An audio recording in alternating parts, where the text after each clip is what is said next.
Hey everybody, watch this review here. They look at some Nightmare Before Christmas trading figures, or Gashapon. Now, despite appearances, these are not actually blind boxed. The name of the figure you get is right on the top, and along the sides we have a look at all the other figures, such as Jack Skellington, Sally, Lock and Barrel, Shock and Zero, Dr. Finkenstein, and Oogie Boogie.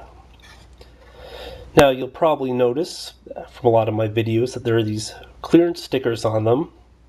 It's just an amazing coincidence, isn't it, that I realize the value of some figures just when they're marked down. The timing, that's incredible.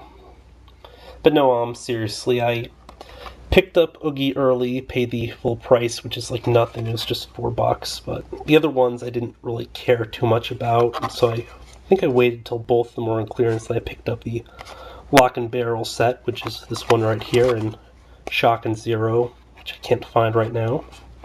Other ones did not care about so much. Now there's actually a line too, which consisted more of like real diorama, like set things, which I saw in Target, also on clearance. It was like 2 weeks before Christmas. It was like a Saturday night, and there were lines up and down the wazoo, so I decided I'd hold off. I'd get it the next time I stopped in, and for whatever reason didn't get back to Target, and they're all gone by then, so it sucked, but it had a bedroom scene with like elves and stuff and some other crap. More of the artsy stuff, not just straight up characters. I think it also had the snake and gift, but let's take a closer look at this. Each of the figures comes sealed in a different compartment of the bag. They do this with a lot of trading figures, I guess to avoid paint contamination and crap like that. There's also a list of instructions here, like you'd actually need it for this. And you'll notice that their stand is designed so it'll actually combine with Shock's stand as well. Now, one problem I had with the Shock figure was I couldn't get her arms to really fit in due to all those weapons, so just a consideration.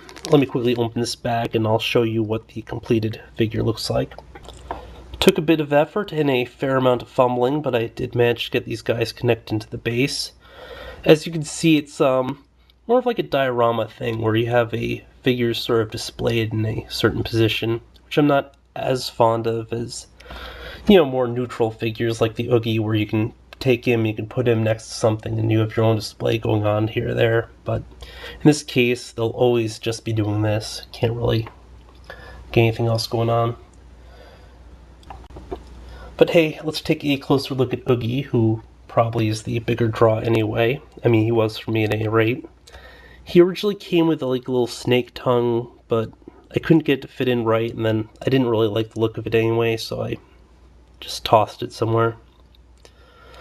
Now, I believe the figure opened up and he had like that little bug interior, so they do that with a lot of Oogie stuff. Unfortunately, where the arms peg in, you don't actually have any rotation here. Would have been nice if they had opted for that instead, but, cool amount of detail. I really like this one, and for $4, honestly, he was a steal. Very cool character. Definitely the main draw for, kind of the main draw for... At any rate, I was saying he's one of the big reasons why I picked up Kingdom Hearts, which is a really cool game. I wasn't so much a fan of Nightmare Before Christmas as a kid, though. Something about it just didn't appeal to me.